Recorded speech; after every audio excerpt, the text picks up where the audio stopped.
Ding dong, mail's here. It is time for an A3 mailbag because you guys are always asking us questions. So thank you. Hit us up on socials at Attacking Third. We have an email, attackingthirder, THIRDER @gmail.com. Write us in the chat. Leave us 5-star comments on any podcast platform of your choosing with a question. Producer Mark gathers them all up, and now we get to answer them. And today's edition is U.S. Women's National Team. So let's dive in. Question number 1 comes to us from Over the Ball 1988. And they say, the thought of, quote, triple espresso feels like a distant memory with new players breaking out. Will we ever see the front line of Swanson, Wilson, and Rodman again? Nicole? Yeah, let me paint with this one. Okay, so let me give the people out there an example. It is very, very difficult. In fact, hasn't happened in the last 3 World Cups for the same starting front line to repeat over a 4-year cycle. Like, to have 3 players in form and healthy all at the same time for a major tournament, the probability of that is very low. So in 2023, we played a 4-3-3, and it was Alex Morgan, Sophia Wilson-Smith, and Trinity, who started that final match up top. Okay. In 2019, we were also playing 4-3-3. It was Alex, Tobin, and Pino who started in their final match in that tournament. In 2015, we were playing a 4-4-2, and it was Alex, Morgan, and Carly Lloyd. In 2011, in a 4-4-2 was Cheney and Abby Wambach.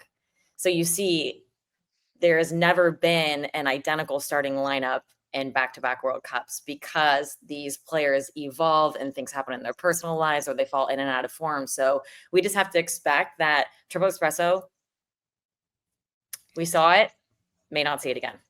McCall, the examples that you gave for 11, 19, 15, 19, all these different World Cups and competitions, 2023, these were all players of varying age groups. You look at the ages of triple espresso. Mallory Swanson is 27 years old. Sophia Wilson, 24. Trinity Rodman, 23. These players are all relatively in their same soccer age. Does that change anything?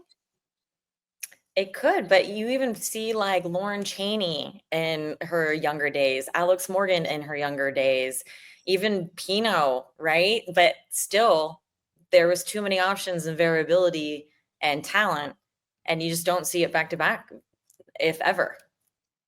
Okay, so you're talking World Cup, but could we see these 3 play together again? Oh yeah, for sure. Okay, they'll play together, but is it going to be for a major tournament?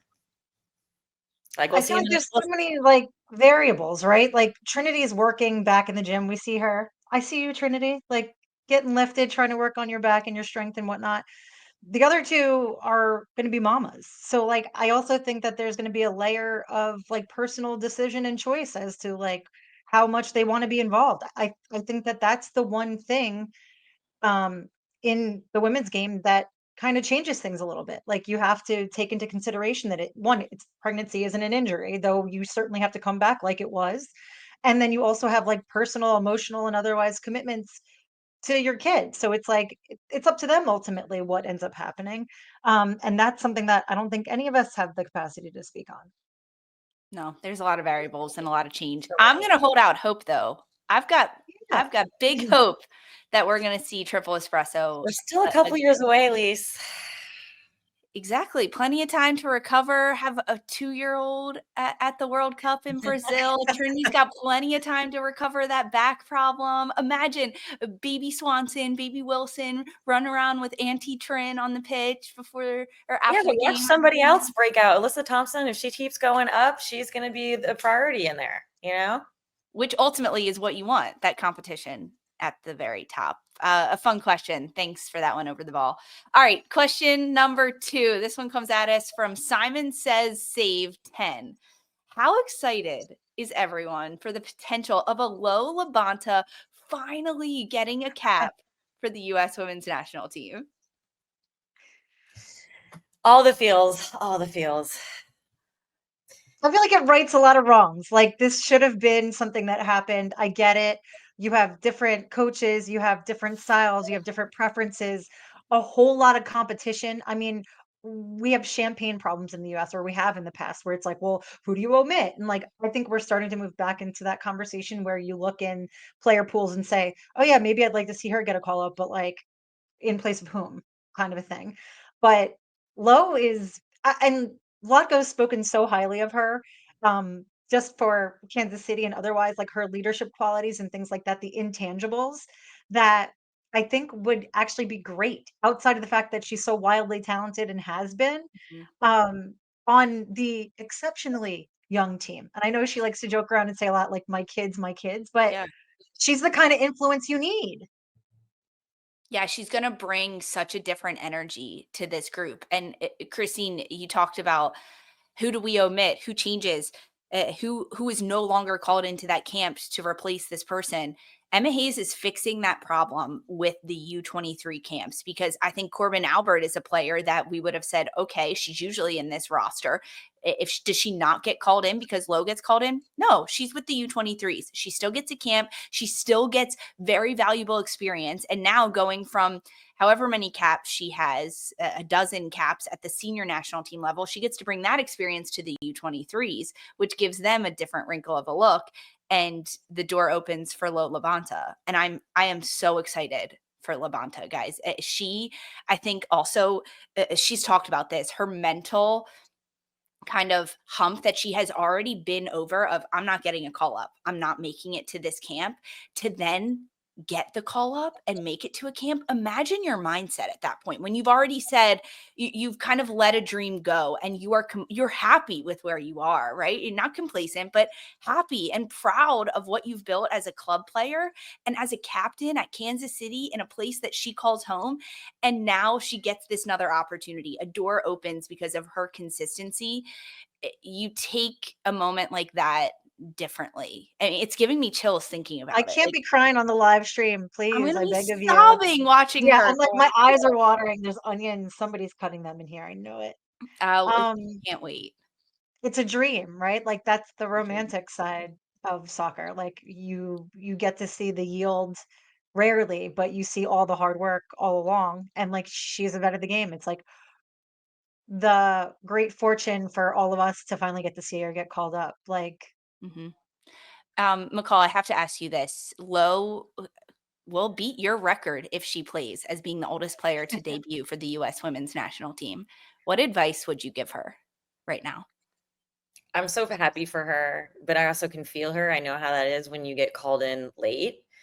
You feel late to the party, and they already have a system and a style of play, and they do things differently, whether it's, pre-training meetings or just what you do on the road. And everyone kind of already has their connections and their groups and their cliques and all those things. And you just arrive late when you're already a very established woman, and it's difficult. I mean, I remember when I got into meetings like before training, and like the way that they organize them, they 7, 11, 9, and I had never been coached or been using the numbers system. So I had to like study and learn what they were talking about, what they meant so many times. My head was spinning. I was so overwhelmed because again, you just feel that you were left behind and late to the party, but yet it's your dream and you've been waiting so long, so you don't want to mess it up. So there's a lot of pressure that comes with it too. Of course you're so overjoyed, but at the same time you're like, I worked so hard for so long and here it finally is. And you really have to like balance your emotions. yeah, I feel like that's the harder part to manage. McCall, when you get in there, and obviously like you get in there and it's already like a very established team that's like been together. Do you feel like you're kind of isolated where you're like, hey Yeah. guys, like, and also like, does that complicate the like, I'm here to focus, like, I finally got my shot. Like, I can't imagine that amount of pressure to be like, I want to show what I got, but like also the the human feelings of it, where it's like, damn, like how do I manage this? I like don't want to be the one that's over sitting at the lunch table by myself being like, hey guys, can No, I come sit with you? Like, there's chemistry there. you definitely feel like an outcast. And yeah, even things from like meals. So it's like, do we have to be there right on time?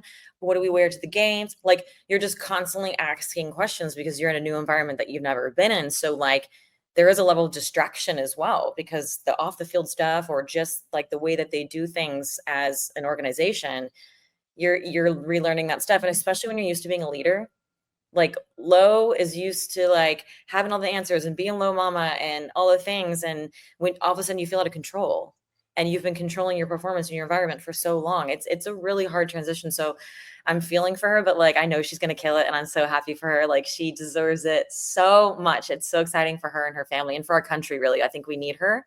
I think she's going to bring that perfect spice where she's super competitive, but she also brings the joy back to football. And when you're on that stressful stage, you need that joy to balance out like the expectation of our entire country, you know? Yeah, not a big deal, right? Just everybody watching you. Well, tune in, guys. Saturday. It's this Saturday. USA taking on China. The kickoff is 5:30 p.m. Eastern. And you know where you should be, 7:30 p.m. as soon as that final whistle blows, right here on YouTube with A3, because we've got a whole recap show. All right, we're moving on. Next question. This is A3 mailbag segment. We're getting off track here. I love it.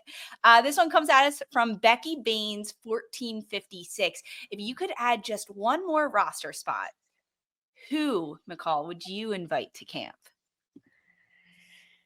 I mean, I know that people are going to have a lot to say about this because we haven't been able to see her play this last year since she went to Arsenal, but Jenna Nighswonger, I think we need another left-footed outside back. And also, you guys, she can play 10 and she runs with the ball well. And we don't really have, with Rose out, we don't have a lot of dribblers. We don't have, I don't know if Moultrie is going to be that 1v1 take on break lines with the ball at her feet. We need a player who can do that. And I think that, that she can play multiple positions and she can play. Emma Hayes would play Jenna Nighswonger at the 10? But she can also play left winger too.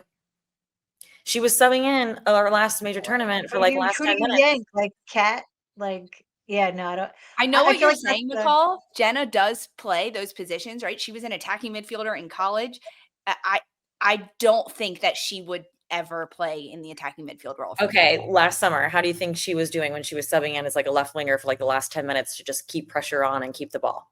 I like her as a left winger, especially considering how the US is playing now in this, like, as we call it, a spiritual 3-back, getting higher. Yes, but I think defensively she can be a liability at times. Yeah, that's why like you don't need to. She's not playing right now. Yeah, she's not playing. I know, it saddens me. She's not playing. My call up would be Sam Staub. We need another center back, a player that can ping balls on a dime and break lines and do so well defensively, especially considering Alana Cook just went down with an injury. She's now SEI. That's our two center backs. Two of how many are in the pool? 3, 4. Well, then go Shorty. Why isn't she in there? I don't know. You know what I mean? Because she can play left center back or left back. That's very valuable. Well, Hayes told her she's not in. I know. He's told her she's out. Christine, who would you add if you had one more roster spot? Let's see, who did it? I'm trying to think. Like who's not included? Christine, we get these questions beforehand. But I like have names that were like in my head that I was like, oh, maybe her. Like, listen, sometimes I'm better when I just like pull the trigger. You're too smart for your own good sometimes. Your brain's just hanging around. Yeah, like I'm like, I was like, well, like I think I would have liked to have seen like Jaden Shaw in this camp, not in like U23s, just because I feel like, yes, like she's dipped this season, but like I want to see how she still plays with that pool of players, because I feel like we haven't seen her as much. And I don't want to say she looks like she's falling out of favor, but I think I would have liked to have seen that. Also Ashley Hatch, I think like would have been a good shout to have her back in there again.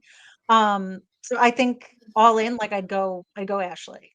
Yeah, I think Jaden Shaw is fine at the U23s. Yeah, she's 20 years old. Agreed. I get that, Lisa, but I feel like the expectations for her were so high.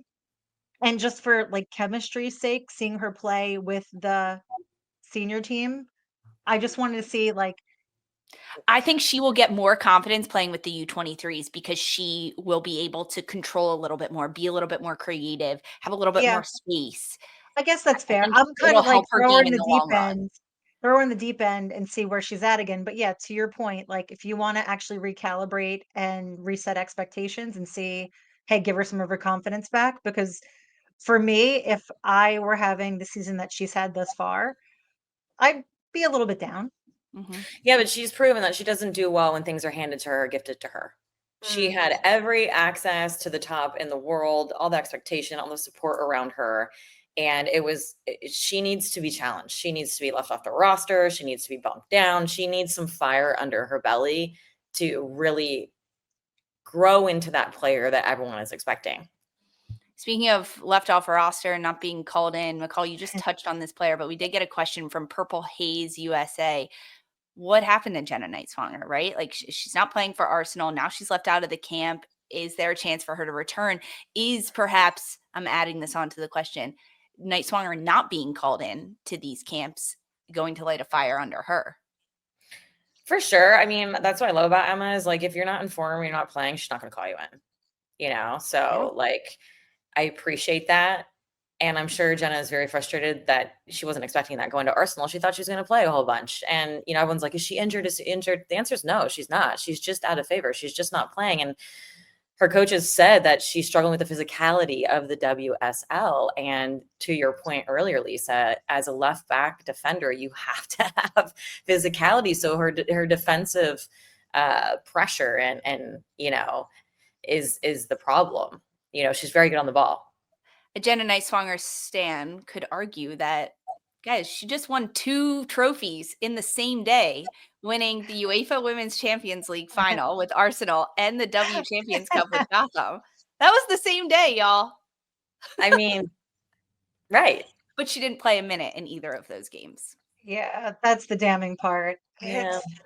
I think her going to Arsenal, I always thought was going to be a good thing and a challenge, but I never expected her to be a starter. You're not going to eclipse Katie McCabe. Like you're just not. It's not going to happen. Defensively, at least, I think she still has a few weaknesses. Her get up on that flank I love that about her. I love her crosses. They're beautiful.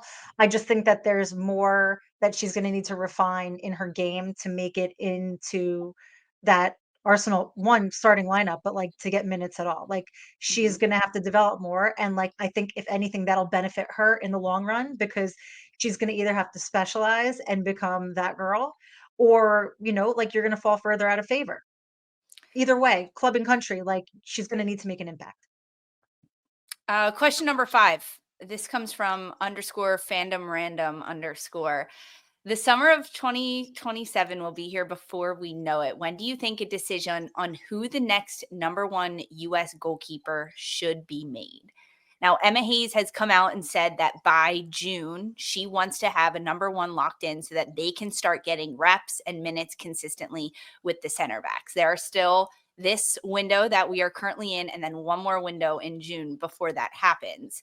But when you look at the camp right now, 3 keepers called in: Mandy McGlynn, Fallon Tillis-Joyce, and Claudia Dickey. Mandy McGlynn leads that group with three name them caps. So if that's like the timeline, I would say, right? The end of June. Who's the #1 right now, McCall? If you just all of our goalkeepers are so green, and yeah, we want to decide on someone to get them reps and minutes and familiarity with this, but we don't have our center backs decided either. So it's like, okay, yeah, I get that triangle going between the 2 center backs and the goalkeeper, but we're still moving some things around in those pieces as well. I mean, this is the first time we're going to see Girma and Sonnet this year together, and we'll see how they do. But yeah, it's alarming how they don't have a lot of appearances, and we're all hype on Fallon. She played one good game, Like, right, but that's not her fault. Not her fault. But But like I'm that's saying, the part that's irritating. Like, if we need to accelerate this, where you're looking at June, right? She's been having a standout season with United. She's been good prior to that. She never really got a look.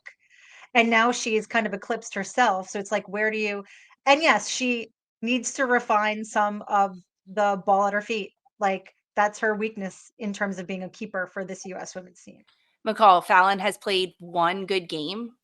How many has Mandy McGlynn played in her 3 caps? How many great games has she played? It's about taking the opportunities and the chances that are given to you. And frankly, Fallon Tullis-Joyce got one 90-minute spell, and she said, I'm going to prove that I deserve to be called up again. Now she's called up again. I think she gets the start against China. Okay, but Emma has also said how important it is for her goalkeepers to have good feet in the build out, and Fallon still needs some work on that. She does need some work 1000%. on it. But I right think now if she plays out of the back in 1 or 2 of these games upcoming and tries, even if she fails, that will be very telling and showing of if she's working on it, if she's willing to take those Okay, risks. well, McGlynn tried and failed and was really shaky building out with her feet in the back and her decision making, whether to go long or connect a pass. Yeah. And it's So hurt what would her. you rather Now have? she's falling behind. Yeah. So what would you rather have? Someone that tries and fails, or someone that just goes long? Well, Fallon has all the support in the world right now, and people are about her. So just play her over and over again. These 2 games back to back, give her all the minutes. Let's see what she's really about. Yeah. I think that's really what needs to happen, because at United, she's doing what's been asked of her, which doesn't require her to play out the back. So if it's going to be the opportunities with the US where she can demonstrate that she can keep her composure, still be a brick wall, and then add that extra layer that she can play these short balls out of the back, I think that that makes her the starter. Like I now's your time, right? Like take it or leave it. You're probably not going to get many more opportunities to prove that you're definitively her.